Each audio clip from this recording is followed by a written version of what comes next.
Good afternoon, WVS 103.7 The Beat, serving Muskegon Heights. It's time for Torn Into Your Show for news, information, and more. I am so excited about today's show. But before we talk about today's show, I have to do some housekeeping. If you are on the road and would like to see this interview, you can always go to WVS 103.7 The Beat or M106 Facebook sites or media sites. We have a YouTube site as well. Do not forget about the emoji app, which we'll do at the bottom of the hour to let you know how you can watch this interview again, because this one is a very important interview. I have to talk to you about the weather. There's a winter weather advisory going on. So make sure that you have those batteries, those flashlights ready for heat. Just be ready. It hasn't hit us yet. Okay. It was supposed to start at 10. It hasn't hit us yet. Okay. One thing that I got to do, and Melvin is not on yet, is I got to do this, is I got to put this on real quick, and I got to go, hail to the victors for being champions. I got to get that in. For all you state people, Ohio State people, sorry. No, I'm not. All right. So anyway, the weather for the next couple of days, today, high 34, 90% chance of snow. Tomorrow, Saturday, 50% chance of snow, high of 33, low of 22. Sunday, high of 22, and the temperature starts to drop, 12. Monday, high of 14, low of 11, partly sunny. Tuesday, high of 12, low of 8. Wednesday, high of 25, low of 90 degrees, and very windy. Thursday, high of 24, low of 18, and Friday, high of 18, low of 8. Let's get to the point. There is a problem in this country. When something happens in our past, let's take World War I, World War II, the Civil War. It's called, at the end, history. Who wins, who lost, it's called history. Slavery happened, and in spite of what Nikki Haley would say, that it was about government, it was about slavery. History is history, okay? There's a faction of people out there that are trying to erase history for various reasons. And boy, did we find the guest for you today. She has a book called The System That Shaped Black America. Now, here's a great thing about her. Not only is her book booming, 4.6 stars on Amazon, 5.5, let me see, 4 stars on every other site. This book is considered to be a great book. It's 160 pages. She did that for a reason. I'm going to let her talk about it. Without that said, Melvin's coming on shortly.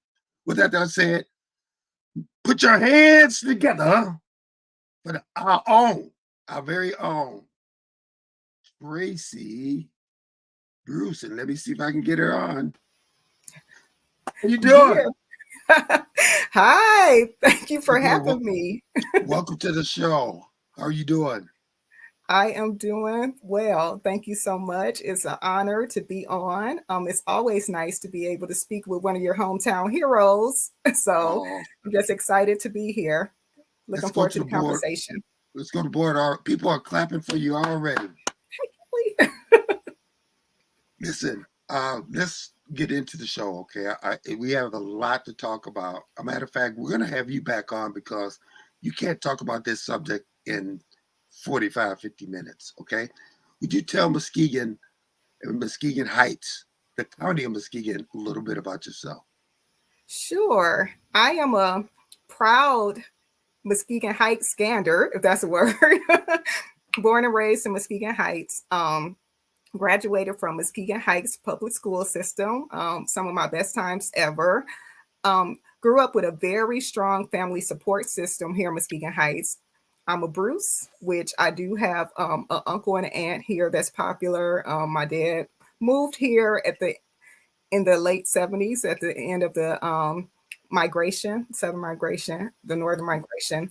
Um, then I'm also a Ray. So many people know the Rays here. My granddaddy is Sim Ray. The Smith Ryerson Center was recently renamed to honor him. And so Well deserved, by the way. well deserved, yes. We're so proud.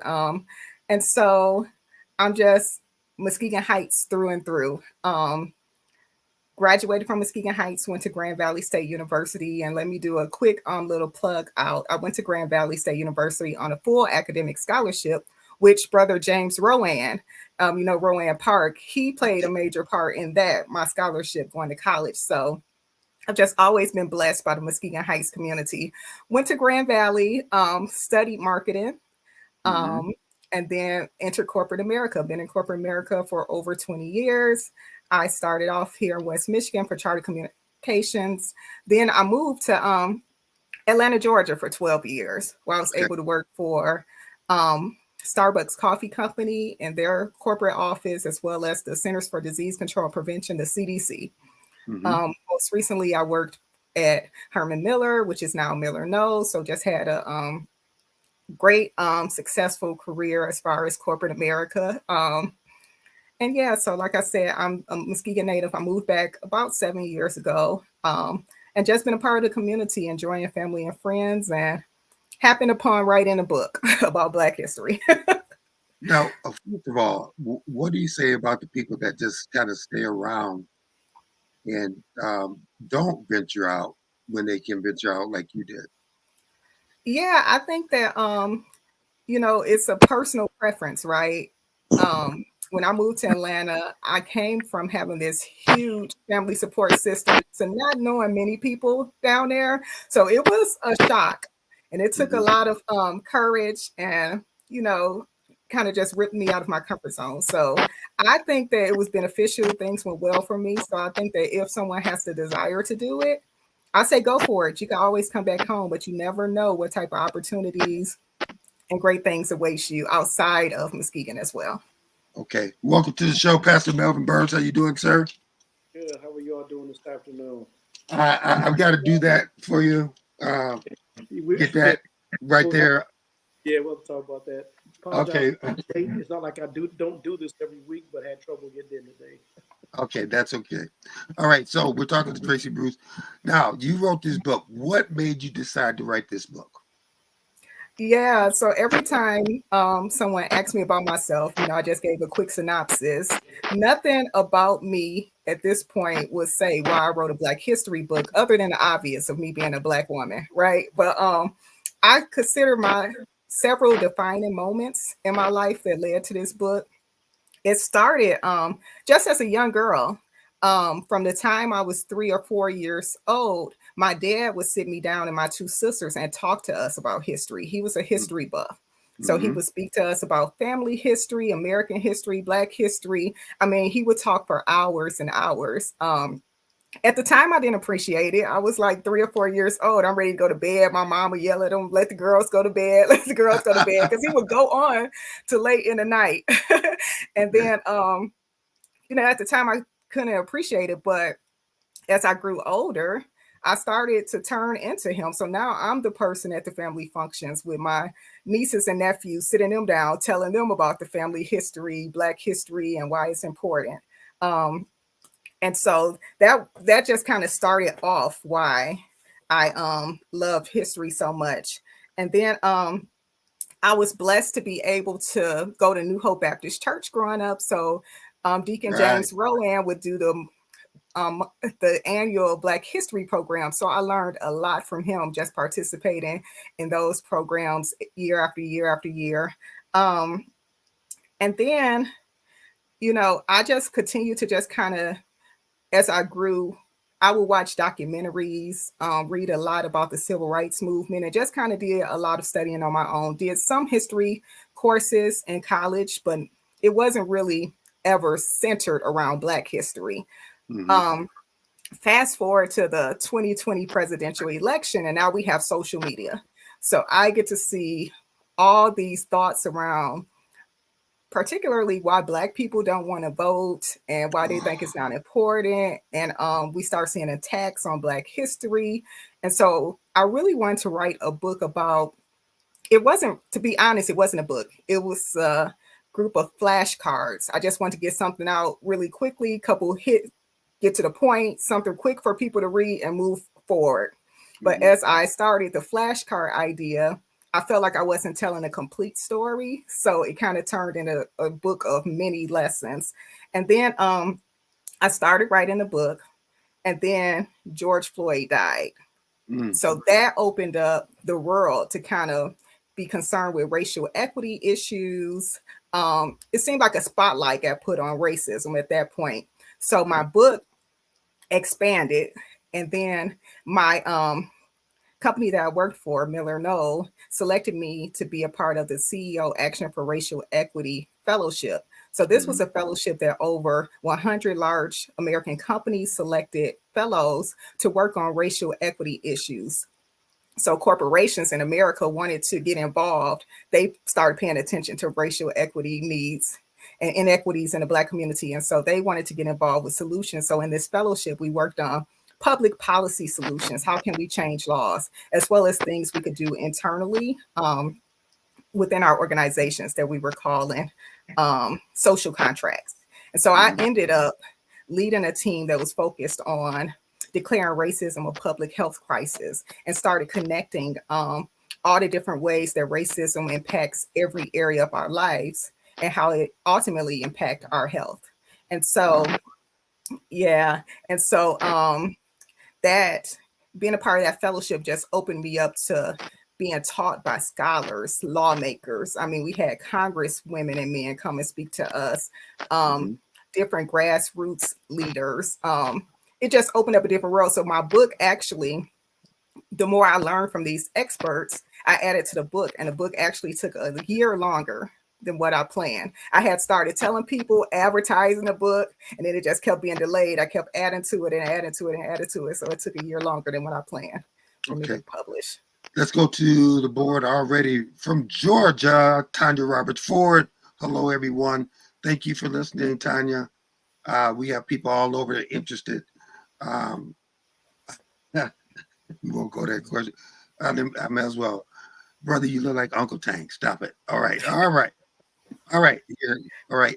Kelly, better late than never, especially to put out a masterpiece. Thanks, so Kelly. People are coming out flying with stuff. So listen, more and more intake, more and more events are happening. Here's my first question. What are people so afraid of when it comes down to the history of African Americans and how we play a part of this country? Yeah, that is a loaded question, right? I think that part of it has to do with some in the community, some Americans not wanting to acknowledge, blame, or they don't want to look at their ancestors in an unfavorable way. I think it also has to do with some not recognizing their privilege, because as we know, slaveholders were like the top 1% of Americans that we see today. So your Bill Gates, a lot of our multimillionaires. And so we know that they had major influence with local and national politics, and they were able to shape laws and establish institutions that benefited their children and other white Americans that maybe didn't have anything to do with slavery, but benefited from laws such as the Jim Crow laws, right? And so from that, we know that generational wealth and privilege have played a part in American history. So I think some just don't want to acknowledge that they had a leg up, you know, and that it's better to just try to ignore something versus face it. And point blank, slavery was wrong. You know, it just is what it is. And some people just want to, you know, remember their ancestors in such a positive light, but nobody is perfect. And we have to be honest. That's right. And not to even mention that some slave owners got reparations, but we won't go there. Yes, Right. they got reparations, but They not they the got people that, reparations, but we but won't not the go there. people that did work for free. And then I just want to talk a little bit about slavery. It lasted 246 years. So if you think of a generation being 25 years, that's 10 generations. So if you Mm. think that it's not, a benefit when it comes to generational wealth and generational power after 10 generations, then you're sadly mistaken. It just is what it is. That's people are just buzzing up. Where can you purchase a book? And people are already interested. Here's the website. Let's go to the website at BTM. Yeah. www.theTNB.com. So my People, initials are TNB. So my website is the TNB. And so on the website, and thanks for who's ever inquiring, I appreciate it. But we have the hard copy books and we also have ebooks available. So if you want to do an electronic version, that's available as well. And then you also have the option, if you would like me to sign and send you one, I could certainly do that as well. all right, question coming to you, Pastor Burns. Okay. From Tanya Roberts Ford. That's why people, especially here in the South, I'm trying to change what's being taught about slavery. Yeah, and it's so unfortunate, and we're seeing that it's gaining momentum. So it started in Florida, right, where Governor Ron DeSantis was successful in changing a lot of changing the legislation which decides what can be taught and what can't be taught around slavery. But we're also now seeing other states following suit. So Texas is starting to follow suit. Yes, Arkansas, a lot of the southern states are following suit as well. So I think, that wasn't the reason why I wrote the book, but I feel like now is a good time to get this information out there. And I'm pretty right, sure if I was in Florida, it would be on the ban list. right. Pastor Burns. And this is not a promo for your company, but today we're hearing companies kind of pushing back against DEI and those things. Um, is it important that corporations like yours understand the history of slavery as they exist today? Yeah, I think so. I feel like, we're a few years out from George Floyd. So it's starting to shift a lot. 4 years ago, companies were very involved. And now we're starting to slowly see the trickle of getting rid of DE and I. But yeah, I had the opportunity to present several times. Um, Miller No did a book club series where they bought books, and we did a 6 weeks book club surrounding a book. I did several presentations just talking about the importance of having empathy in the workplace and how Mhm. knowing history can lead to empathy and how your struggle might be different than mine. And so, yeah, I think it's very important. And in fact, it's been other companies that I presented to that have, their board of directors have read the book and in turn have had their employees read the book. In fact, I'm going through a curriculum right now with an organization here in Michigan, well, in Holland. And so, yeah, I think it's very important. And a lot of people welcome the information. It was like, we were never taught this, and just kind of, gave an eye open. It became an eye opener. And like I said, increased empathy a lot. Because it's not like I wrote this book to get some sort of sympathy for the Black community. I just want to put it out there that I feel like a lot of times, especially when you come from Muskegon Heights like I did, that there is a stereotype that somehow your school system is inferior. If you live in an all Black, you know, city that's Mhm. don't have the funding as some of the surrounding cities, that you're somehow, you know, not on the same level as others. And if you go to college like I did, you're somehow, not necessarily deserving. You just kind of, got a hookup and, someone felt sorry for you. So I wrote the book to show that, a lot of these things were intentional. A lot of our neighborhoods Mhm. that are still segregated to this day, that's by design. A lot of communities, it is harder to get into college because they don't have the same amount of wealth as others, and it was by design. So I kind of want to break the notion of just somehow all Black communities are somewhat inferior to other communities. And on the same token, I wanted to let a lot of Black youth know all, paint a picture of different policies and procedures and systems that happen to let them know how we ended up to this point, and to almost use it as a source of pride. Like, if your ancestors could go through all of this and we're still here able to thrive, I look at it as they had some sort of superpower. I call it superhero blood, right? So I look at it as a source of pride as well. Let's go to the board. Question coming to you, Melvin Burns from Georgia. Tanya Roberts Ford exactly stated in Florida, and now it's starting to circulate around the states because they don't like the way it makes the white children feel today, so they want to change our history. Going back to the board again. And from Tara Alicia, she's giving you multiple applause. Thank you. So we haven't even talked. I mean, we ain't even digged in the book yet, and people applaud you. I mean, from redlining to the New Deal and all this kind of stuff that was designed to help people in poor, but it really hindered us. But let's talk about your book.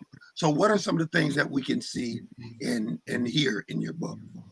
Yeah, so my book, let me hold it up. I got a picture of the Black Statue of Liberty. Mm-hmm. And she actually, I know my ring camera is in the way, but she actually has tears coming down her eyes because it's kind of a reflection of what her children has went through in this country. But it's a book of 40 mini lessons. So each lesson is about 2 pages long. I did that on purpose because we are in the social media age where attention spans are not long. And so I wanted to paint a clear picture as to what happened and keep it engaging and concise, but also a full lesson so that it brings education and awareness. So I start at the beginning, 1619, which is what is recognized as the beginning of slavery. We do know that, Black people were in America and probably in slavery before then, but 1619 is where it starts. So I take us through a walk through history. The book is in 4 different sections, which covers the African American era, so timeline. So we have 4 eras. The chattel slavery era is the one that started from 1619 that went to 1865. I talked about this a little earlier. It's 246 years, which is 10 generations. And then we go into the Reconstruction era, which was from 1865 through 1877. That started with the end of the Civil War, when Black people were granted freedom and started having equal rights. So Black people were able to vote. Black men at the time were able to vote and started running for office and changing laws. And we're being successful. In fact, there was a senator by the name of Blanche K. Bruce that I like to say is my great uncle. I haven't been able to prove it, but I claim him. All right. And so Black people started to, thrive somewhat during the Reconstruction period, but then that was met with so much resistance and terror. In fact, the KKK was birthed on Christmas Eve of 1865 with the purpose of stopping Black men from voting. So that's why they were born, to stop by any means necessary Black people from voting. They were successful in driving a lot of the lawmakers and Black voters away, which had during that 12-year period, Black people went from not voting at all to making significant progress with laws. The KKK came on the scene and other organizations like them. They were successful in terrorizing Black males and the Black community. They stopped them from participating in the voting process. They started putting their people in, changing laws, which is what led to the different Jim Crow laws, the segregation laws, where they put back in place different ways to stop Black men from voting. So then we had from 1865 to 1968, we have what is called the Jim Crow era, which included the Civil Rights era. And that's when Black people, once again, was fighting for their freedoms to try to vote and have equal rights. That was when we had the period of lynchings, all sorts of things. And then beginning in 1968 to present is what I call the modern day era, which is what we're living in now, which we have been able to gain many rights thanks to our civil rights leaders. But yet we still see disparities in all American institutions, whether it's education, healthcare, financial institutions, you name it. So here we Housing, are. housing, you name it. We have to go to the board. There's a Okay. lot of stuff going on here. Okay, we got a lot of comments. Mr. Smith just, and you've answered some of his questions about some of your topics. Tony Roberts Ford says she's loving it. OJ Williams is giving you from 103.7 to beat. This book is a must-have for our youth. It's an easy read and will light that fire in our youth. Adults will also walk away more informed. This book can become very well. I'm sorry, forgive me. This book can very well become a curriculum in schools. Michael Anthony Smith again. I From think that's Houston, Texas. O.J. Williams says great book. Tracee, I want to ask you a question because how do we get a younger generation that doesn't always seem interested? Now I know you talked about shortening. I like the way you say you shorten your lessons down for that, that Gen Z attention span. Yeah. But as you talk about your book and give presentation, you have younger family members. How have you been able to get them to kind of, hey, this was kind of important stuff?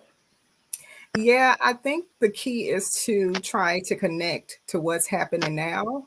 Okay. So I talk a lot about when we see different things happening, like, the death of George Floyd or other people like that. I talk about, I connect it to, we've seen this with Emmett Till. The difference is now we have cell phones. So I try to make it a little cool, like we have our cell phones to track it, but I try to connect it, which is what the whole book is about. Like, in each chapter, I connect to what happened to the past to what's going on now. And I try to do that with our youth. Now, it's not always, the youth are definitely interested in other topics. So I kind of sit them down, the ones in my family, and talk about it anyway. Like that, I've turned into my dad. But I try to really make it interesting. I try to hit on points, and I try to not always cram it down their throat, but related to current events. So if I see something happen, try to, make a direct line back Speaking to of something that happened in history. speaking of current events, we were just talking about something that happened at a basketball game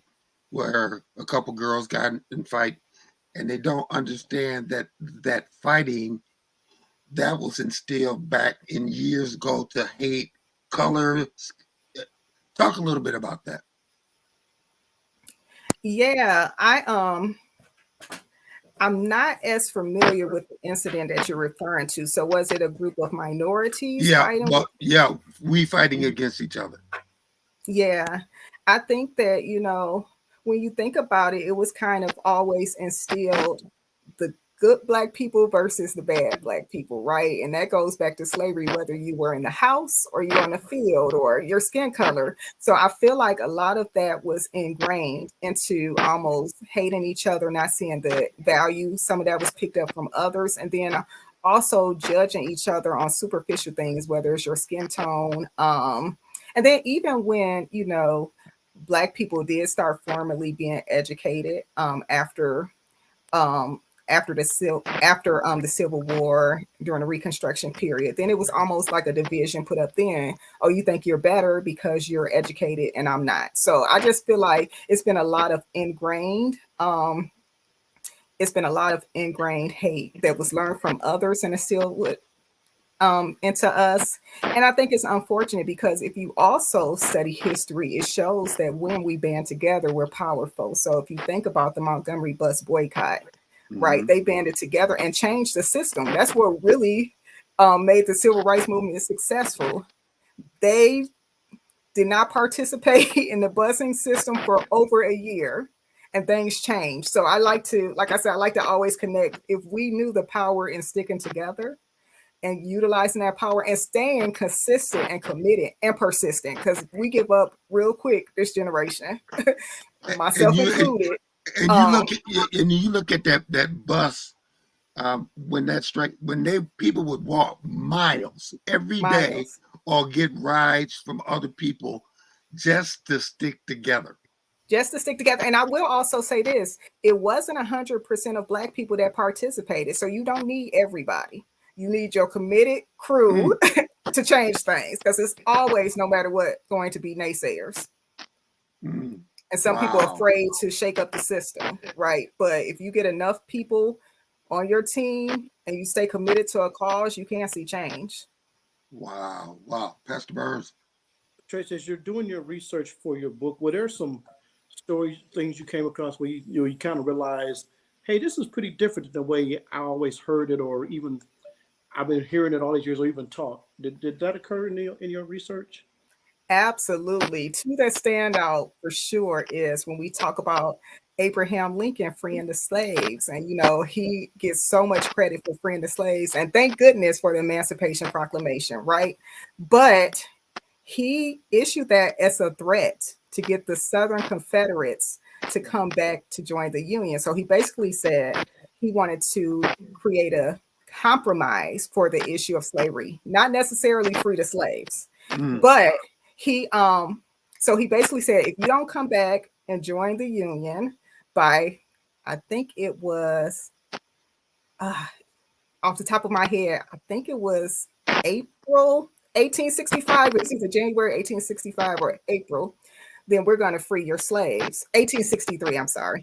And he thought that would persuade them to come back and come up with a compromise for slavery. So when they didn't, they basically called his bluff. They didn't come back, and then he ended up freeing the slaves in the southern states. But they were also enslaved population in border states. So those were states that were helping the Union, the northern side, that also owned slaves. So they ended up fighting for a war to free slaves while having slaves, which is why we needed the 13th Amendment, which freed all enslaved people.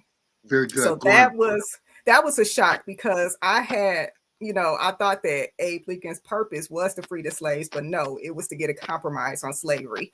And then the 40 acres and a mule, when I really looked into that and discovered that the land was given to Black people for a short amount of time, but then given back to the Confederates, which was the same people that started the Civil War. So think about if the insurrectionists had been successful, the insurrectionists of January 6, 2021 had been successful with busting up the Capitol, right? And then they get awarded with land, right? So I wouldn't say that too loud. People are having ideas. Don't you want to give people ideas now? I mean, we're not seeing too many harsh punishments for that. So once again, I look at that as a history repeating itself. All right, but those were two things that really stood out to me when I was researching the book, and it's so many other things, but yeah. Okay. Tanya Roberts Ford says it's so unfortunate that Black people don't stick together today. Every other nationality does except this. And I like your point, Tracee, about, while some folks are carpooling and walking, you look up and maybe you see some your neighbor on the bus. I don't know. That might not go too well with me. Right. Right. Well, some people didn't want to, upset their, supervisors, bosses, whatever. So, I know it was a lot of reasons why people did what they did when it came to the bus boycott. But yeah, it wasn't 100% of Black people, but yet the ones that did participate made monumental change the course of history. You're blowing up the board. Another question. Tara, I apologize for not pronouncing your name right. Tara Alicia. If we as people really understood the superpower we have in numbers and togetherness, we would accomplish any and everything we set our mind towards. What's your thoughts on that? I agree wholeheartedly. I agree. We see it happening with other races and ethnicities all the time.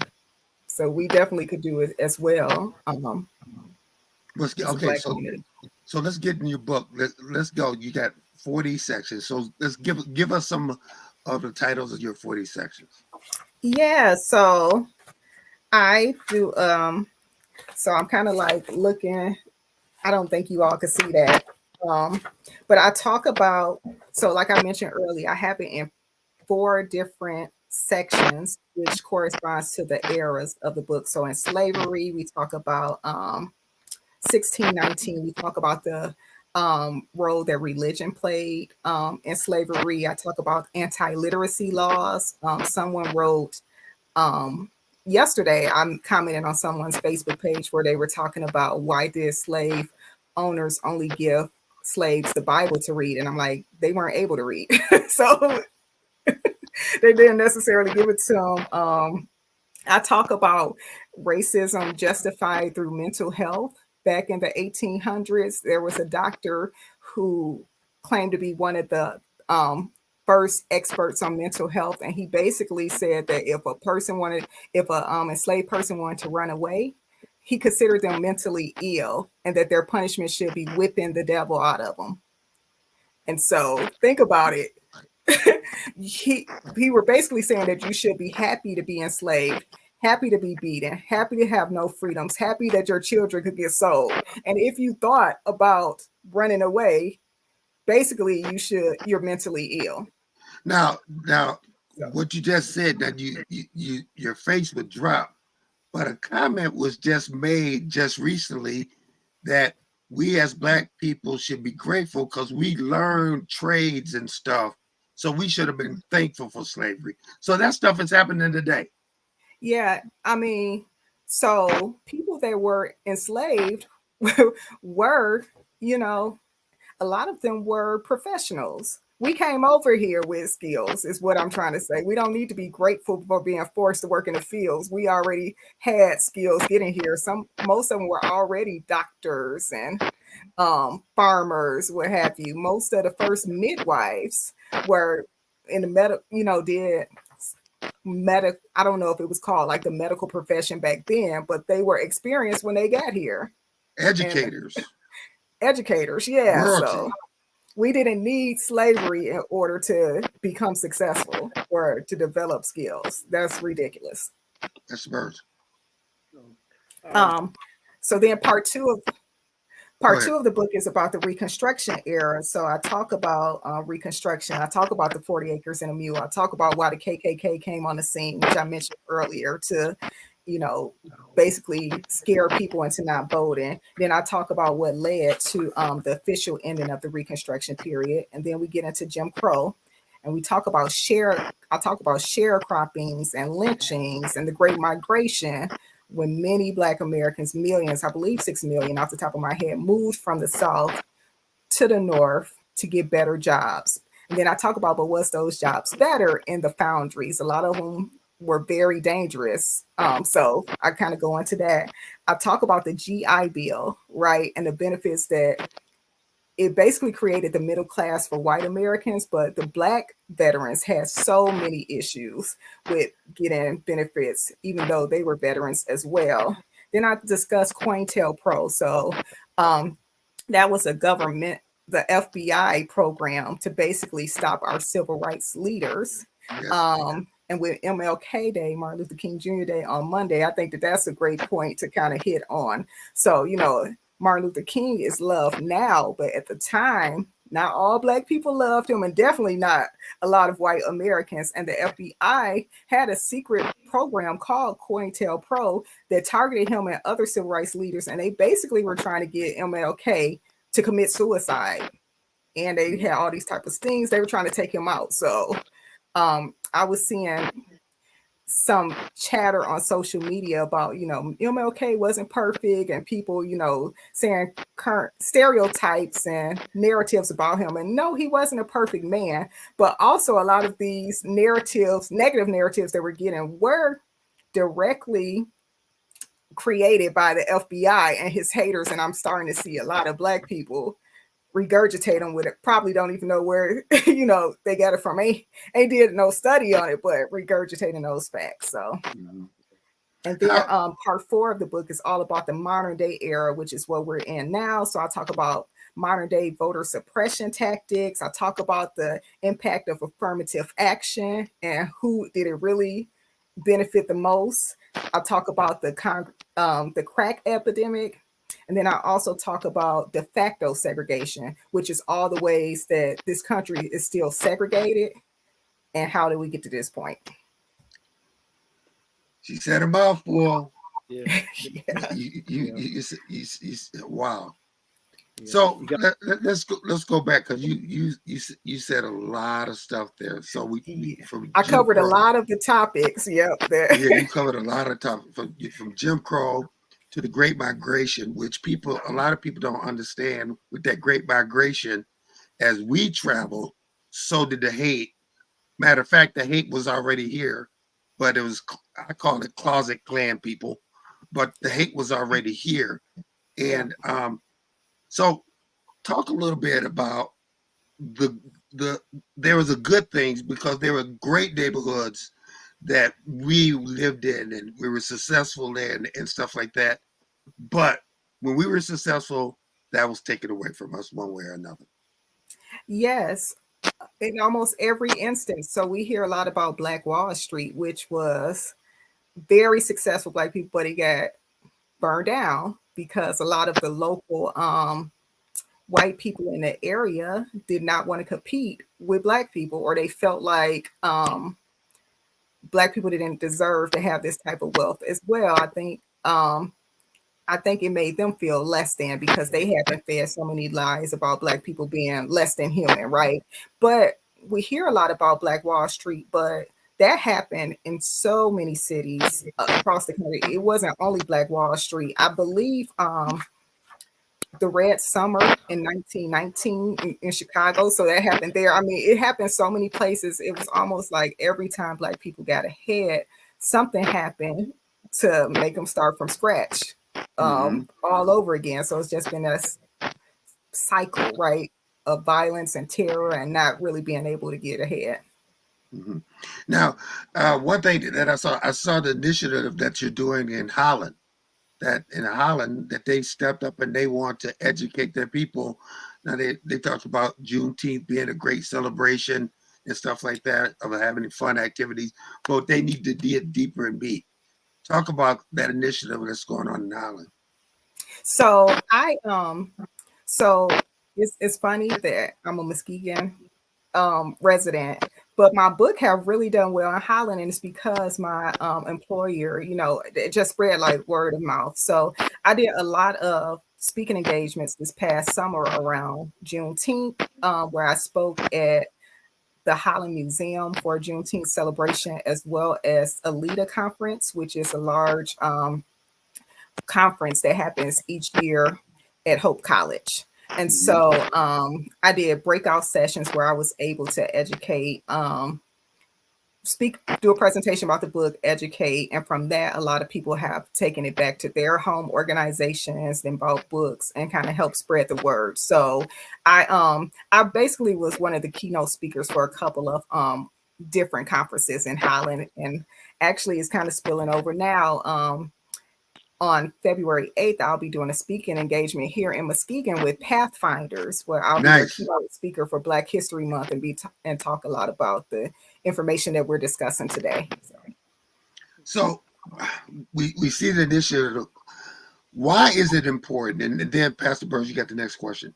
Mhm. We're sitting up and we're expecting that our kids be taught at school when we should be doing what your father did, sitting down and talking to our kids about our history. Why is it important that it happens? Yeah, because they're not being taught. So if we don't teach them, who will? And a lot of the parents now, so my book is targeted for a middle school age and up, but a lot of the parents weren't taught either. So that's the reason why I wanted to write this book. So that they can have the knowledge to share. So hopefully we will create sharing knowledge going forward in our homes, because that was what was instrumental and pivotal. And not only in the Black community, my book have received so much love and support from other communities, especially the white community. And so I'm so grateful for that as well, because not only do we need this information as Black people, but also so does other races and ethnicities. But how important is it that they reach out to receive that information? I think that it's important because it's a huge gap. It's like promoting lies, right? Or it's not telling a complete story of what has happened in this country and how you could relate it to your own family. My family, I don't know if you all had heard the story of Bruce's Beach in California, but it was a beach that some of my ancestors owned in the late in the early 1900s. And so they owned property, beachfront property in Manhattan Beach, California. and the land was taken from them. Taken. Just because the local community members and the KKK members didn't want to see a thriving Black beach resort, which is what they had turned it into. And so it was taken from them for no reason. They said by eminent domain.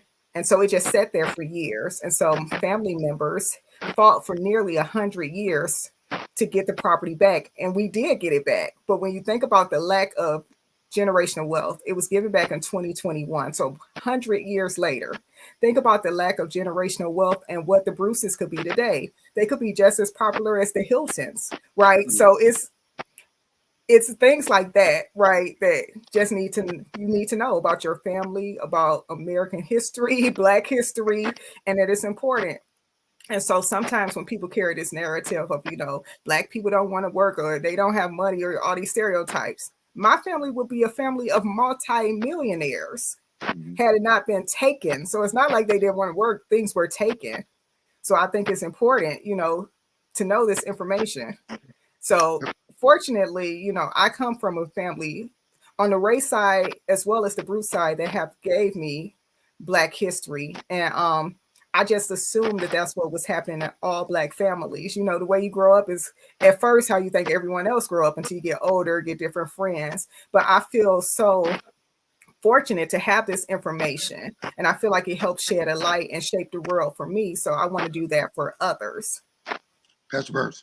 Yeah, you kind of said it. Well, first, I did recall reading that story about your family. We probably need to do a separate show about that. So I will say, it wasn't my great granddaddy. It's what my cousins. I wish it was, but just knowing that, that was like the first time in American history that land was given back, and that happened to more families, not just mine.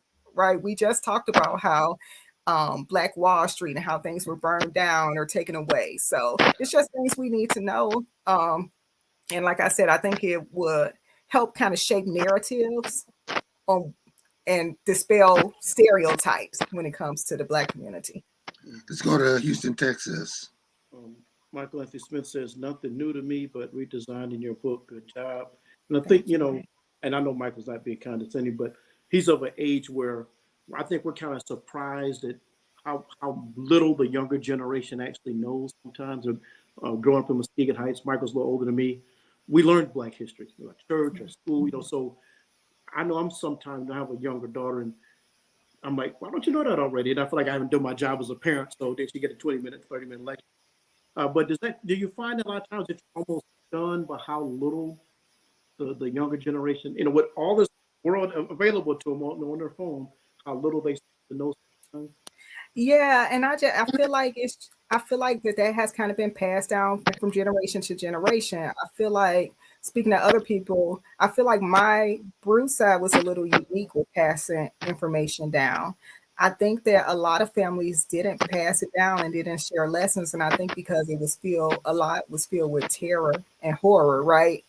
But I think it's a disservice that it wasn't shared because we can't really rely on the schools. I learned some things in school, mostly around the civil rights movement and Martin Luther King, but a lot of these things that I write in the book, I was never taught in school. I just had a passion for Black history. My dad gave me a lot of information and then I just kind of expound on it. So I am a little shocked with how little people know, but then when I sit back and think, how would they know? Because we were never adequately taught Black history. Just going to the board. Let's see. Shauna Hunter said, can't wait to have you at Pathfinders. Can't wait to be there, Shauna. So you're going to be like the 8th in Muskegon, right? You said the 8th of February you're going to be in Muskegon? Yes, I'll be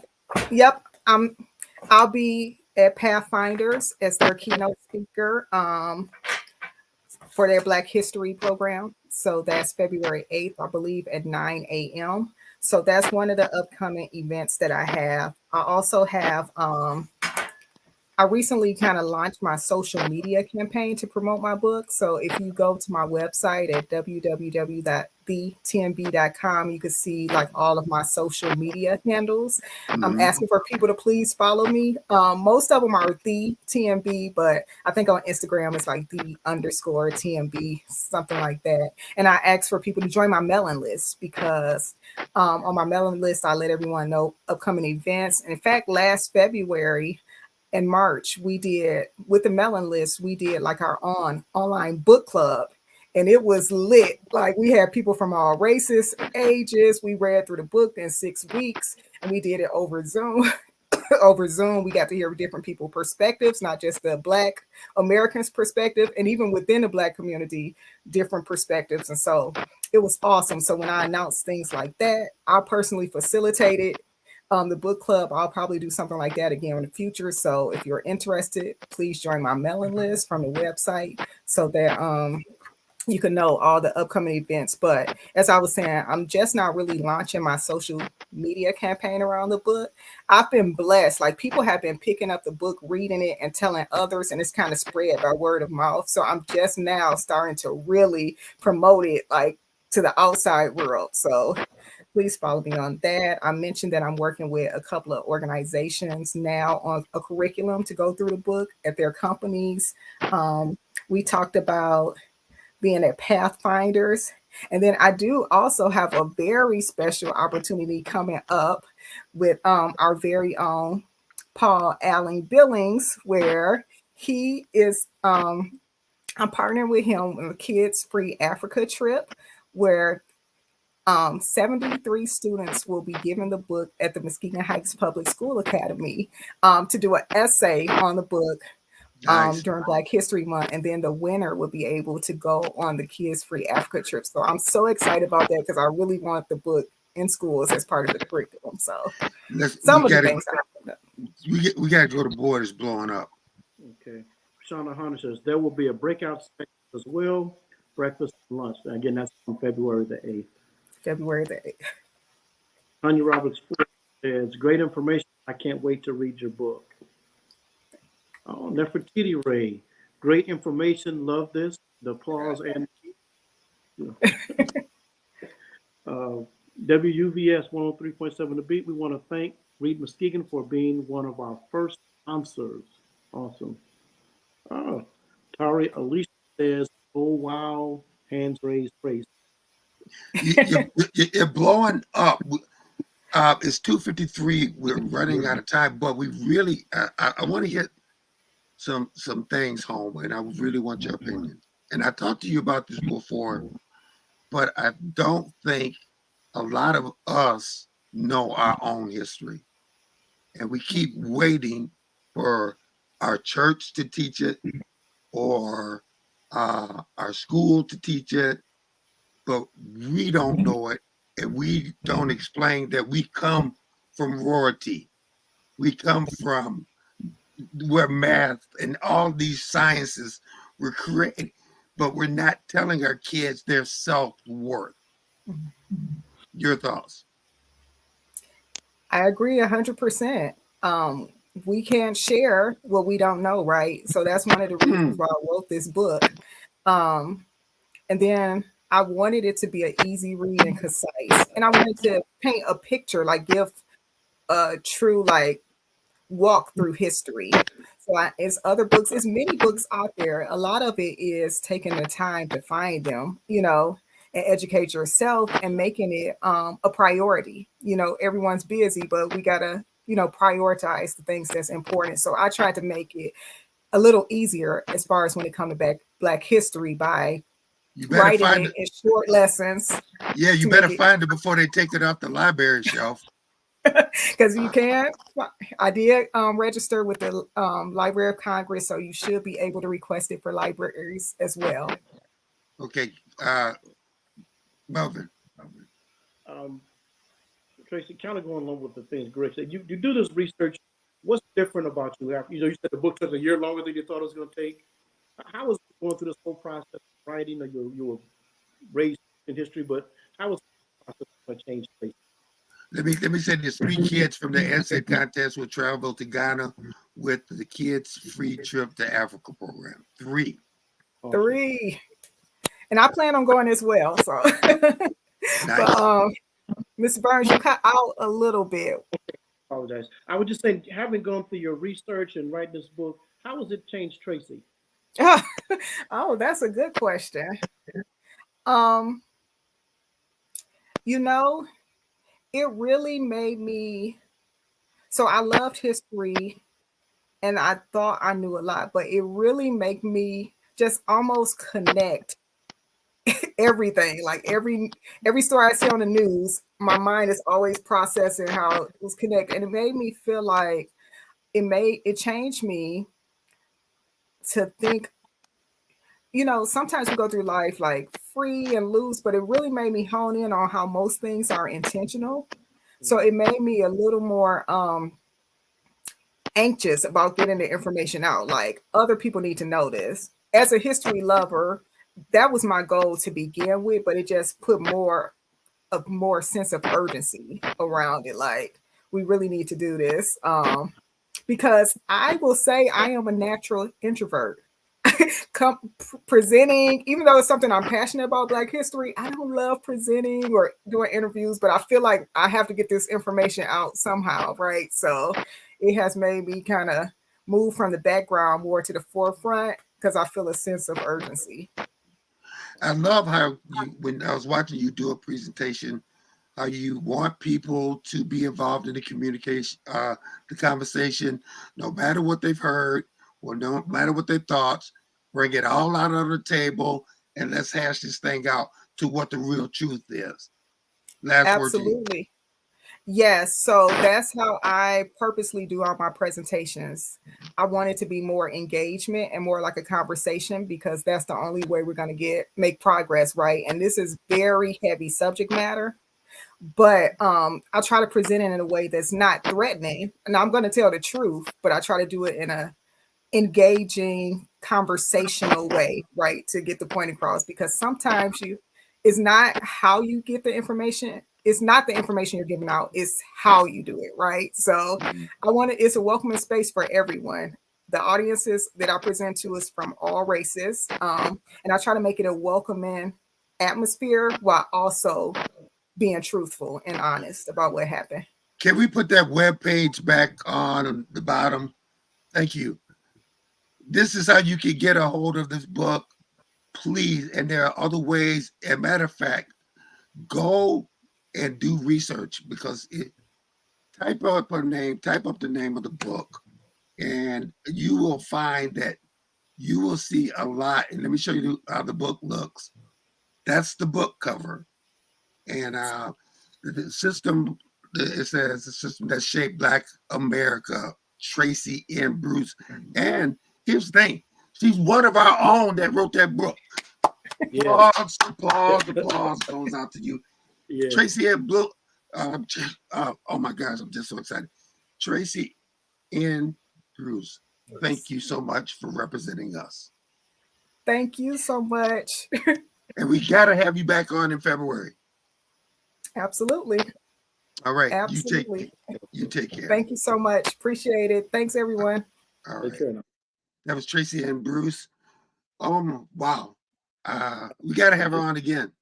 Awesome job. Proud of young lady. She's a little younger than me, but I remember her at New Hope. Just doing an awesome job. Very proud of her. Just claps and high praise and all that kind of stuff. Yes. Listen, look, man, just more high praise. O.J. Williams. Yes. Okay, so listen, people. Our job is to inform you. Don't get suckered into what's happening where people are trying to remove history from the books or don't want it added to the books. Because the people who have the money are writing the books or dictating what goes in the books. And so, listen, if we stick together, we can go to school boards and all that kind of stuff and demand that the truth be told.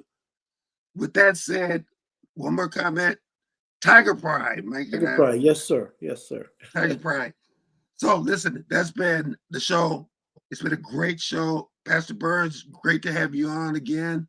Yes, sir. I just Hey, got we one had more thing to do.